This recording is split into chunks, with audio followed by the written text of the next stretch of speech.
Dans cet épisode, on va parler d'un autre programme d'immigration provinciale qui ne nécessite pas ni un diplôme ni travail dans la province. Ce programme est principalement pour les francophones. À mon avis, c'est l'un des programmes les plus faciles entre les programmes d'immigration provinciale. Je pense que celui-là est le plus facile, surtout pour les francophones. Donc, restez jusqu'à la fin.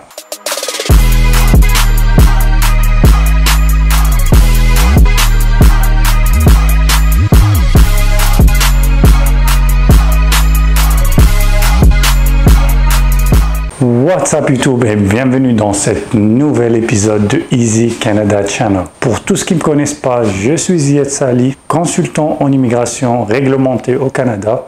Et dans cette chaîne, je fais des vidéos sur l'immigration au Canada ainsi que la vie au Canada. N'oubliez pas d'aimer la vidéo et vous abonner pour ne pas manquer des actualités. Si vous voulez une consultation privée avec moi, contactez-moi sur la page Facebook Claire Vision Immigration Consulting Canada. Je donne des réductions pour les abonnés à la chaîne pour les consultations. Le but toujours de la consultation, c'est de vous diriger dans le bon chemin pour ne pas perdre votre temps et votre argent sur des programmes qui à la fin peuvent ne pas aboutir. Sinon, c'est une question générale ou précise, vous pouvez la poser aux commentaires et je réponds toujours.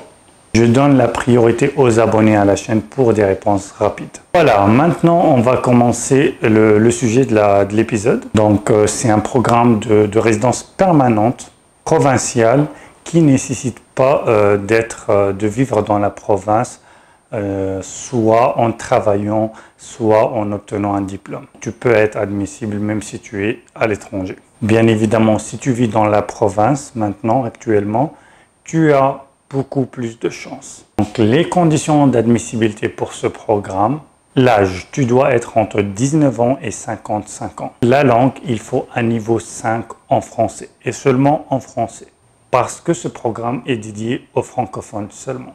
Le niveau d'études minimum, c'est le niveau d'études secondaires, c'est-à-dire le baccalauréat dans le système d'Europe ou en Afrique. Aussi, il faut avoir un lien avec la province. Ce lien, il faut le prouver. La province dont on parle, c'est le Nouveau-Brunswick.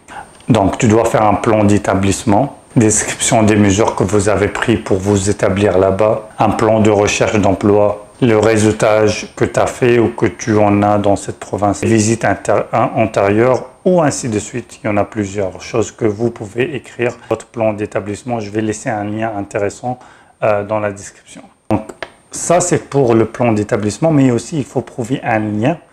Et ce lien-là, ça doit être soit une offre d'emploi dans cette province ou bien une visite exploratoire au Nouveau-Brunswick. Finalement, il faut avoir 65 points sur 100 sur des critères d'admissibilité. Généralement, ce n'est pas très difficile de les obtenir. Je vais vous laisser les liens aussi en bas pour calculer votre score. Donc, si vous avez tout ça et vous avez 65 points, vous êtes admissible à ce programme-là. Mais ne confondez pas admissibilité à être pris. Une fois admissible, vous faites la demande et vous attendez que la province vous envoie une invitation. Si la province reçoit beaucoup plus de nombre d'applications que ce qu'ils ont besoin, ils vont prendre les gens dont le travail est plus intéressant. Et là, par exemple, les infirmiers, les soudeurs, les développeurs informatiques auront un peu plus d'avantages. Une fois que tu as obtenu l'invitation de la province, et c'est l'étape la plus difficile, tu vas aller à l'étape fédérale. En termes de délai, pour résumer le tout, ça va durer vers 2 ans. Donc voilà pour aujourd'hui. Laissez des questions dans les commentaires si vous en avez. La priorité sera aux abonnés. Je vous vois dans la prochaine épisode.